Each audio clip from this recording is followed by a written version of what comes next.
Sebelum lanjut nonton video ini, jika kalian suka dengan channel Pegawai Jalanan, silahkan kalian support kami dengan cara subscribe dan klik tanda loncengnya.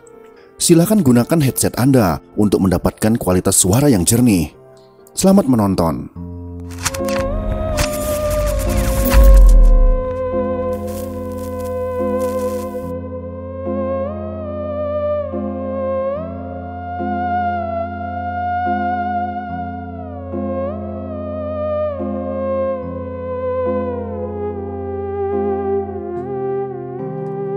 Saat itu Sumitro menyaksikan putra kebanggaannya dilantik sebagai komandan Kopassus dalam usia yang relatif muda, yaitu 44 tahun. Pesannya pada Prabowo, "Sing eling dan jangan lupa daratan, sekarang kamu mengabdi rakyat, dan jangan sekali-kali rakyat menjadi pengabdi kamu." Menurut Sumitro yang gemar mengkritik ini, pesan tersebut serupa dengan pesan dari ayahnya, yaitu Margono, saat ia diangkat menjadi Menteri Perindustrian dan Perdagangan. Pengangkatan Prabowo ini sempat menjadi pro dan kontra, tetapi buru-buru para perwira tinggi mengoreksi embusan miring soal Prabowo, maka sejumlah fakta pun dibeberkan. Menurut para perwira tinggi, naiknya Prabowo ini ke kursi komandan Kopassus ini lantaran ia terbilang cemerlang selama menjadi prajurit. Contohnya adalah prestasinya saat bertugas di Timur Timur. Pasukan yang dipimpinnya memang mencapai beberapa kali sukses. Misalnya berhasil menembak Presiden Fretilin, yaitu Nicolau Lobato, dalam sebuah operasi khusus di Timur Timur pada tahun 1976 sampai dengan tahun 1978. Pasukannya pula yang berhasil menyergap Panglima Angkatan Bersenjata Fretilin, yaitu Guido Suarez, dan anggota Komite Sentral Fretilin, Somotsu, serta Komandan Sektor Fretilin, Koliman. Menurut Jenderal Hartono yang saat itu menjabat kursi Kepala Staf TNI Angkatan Darat atau KSAD, alasan lain terpilihnya Prabowo adalah dia dinilai sebagai perwira yang paling sesuai atau paling tepat dari perwira lain yang juga sesuai. Lagi pula penilaian terhadap Prabowo ini dilakukan oleh sebuah dewan khusus dan dibahas oleh Dewan Jabatan dan Kepangkatan Tinggi. Saya tidak melebih-lebihkan, tapi kenyataan menunjukkan bahwa jabatan dan Kopassus dari semua calon yang ada dinilai paling tepat diserahkan kepada Prabowo. Menurutnya Prabowo memang figur paling ideal untuk menempati posisi strategis tersebut. Saya tidak bermaksud untuk melebih-lebihkan apa yang ada, tapi terus terang, dilihat dari kebutuhan saat ini dan masa datang, Prabowo adalah calon terbaik untuk jabatan Komandan Kopassus. Yang lain juga sesuai, tapi yang paling sesuai adalah Prabowo, kata Jenderal Hartono.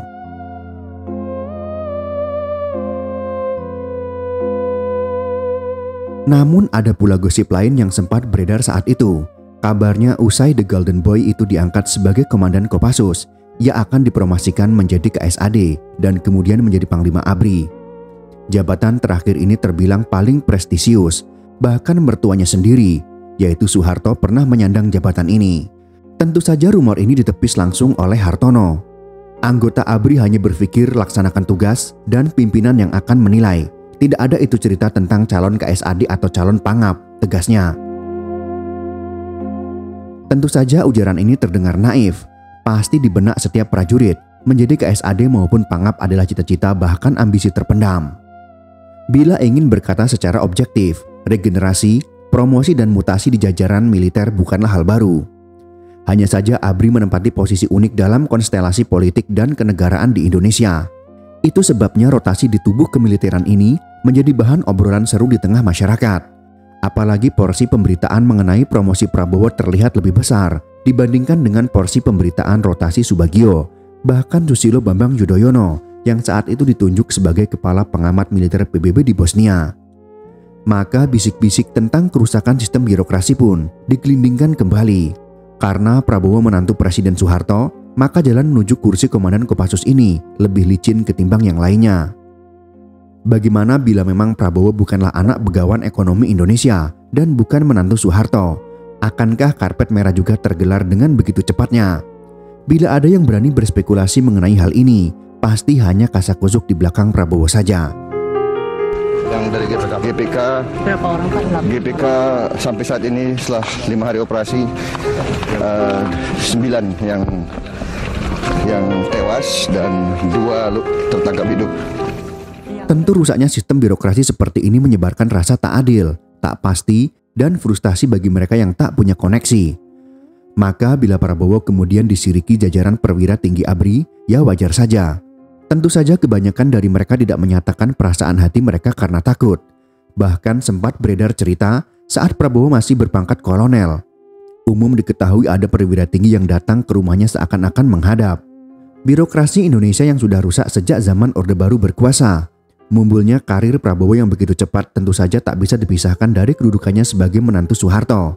Sementara orang lain menggunakan jalan biasa, Prabowo dengan begitu gampang bak mengakses jalan tol. Tidak ada power game di ABRI, tepis Hartono menegaskan. Moncernya prestasi Prabowo dan tali temali status sebagai menantu Soeharto hanya ditanggapi dingin oleh Prabowo.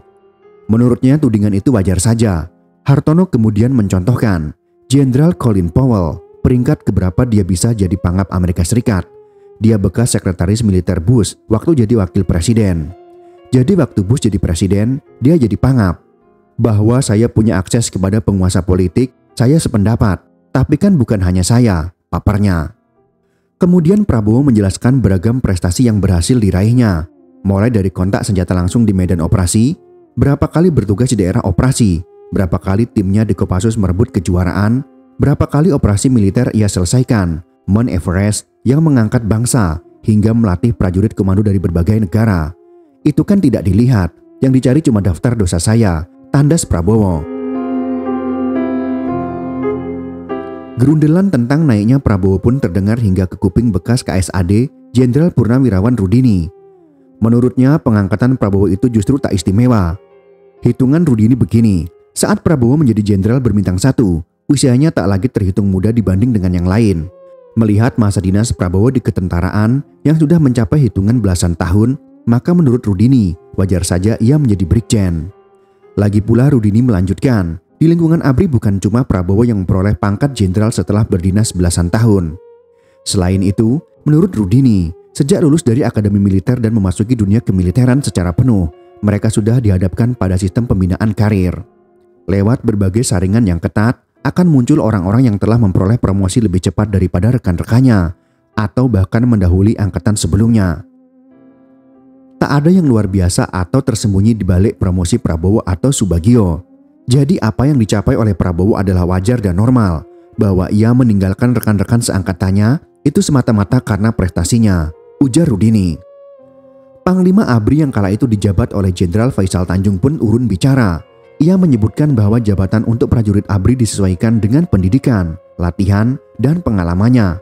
Maka mutasi itu sifatnya tidak urut kacang atau berurutan dari yang lebih senior. ABRI akan berusaha menempatkan the right man on the right place berdasarkan prestasi yang bersangkutan dan tidak urut kacang, ujar Faisal Tanjung. Kemudian Faisal pun menjelaskan panjang lebar mengenai penempatan the right man on the right place ini. Awalnya niat pergantian ini datang dari pimpinan ABRI yang melihat bahwa posisi asisten Intel dan kepala BIA yang dirangkap oleh Maijen Samsir Siregar harus segera dipisahkan. Maka penjatahan pun dimulai, karena yang dianggap pantas menduduki posisi tersebut hanya perwira tinggi berpangkat Maijen. Maka yang dianggap pantas adalah Maijen Yusuf Kartanegara, yaitu Pangdam 4 Diponegoro. Ia diproyeksikan untuk menduduki asisten Kasum ABRI. Posisi Yusuf yang ditinggalkan harus diisi. Setelah ditimang-timang, ternyata yang dianggap cocok adalah Brigjen Subagio. Selanjutnya posisi Subagio pun mesti diisi.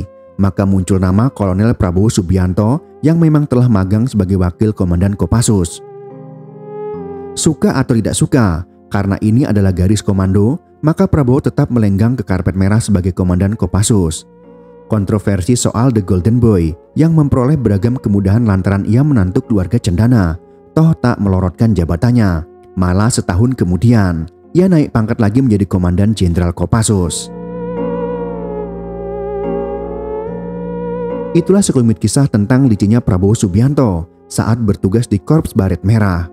Kisah ini kami kutip dari sebuah buku yang berjudul Prabowo, Dari Cijantung Bergerak ke Istana. Semoga kisah ini dapat bermanfaat untuk kita semua. Jika kalian suka dengan video ini, silakan berikan jempol ke atas. Dan jika kalian menganggap video ini bermanfaat, maka bagikanlah untuk teman-teman Anda yang lain. Terima kasih sudah menonton.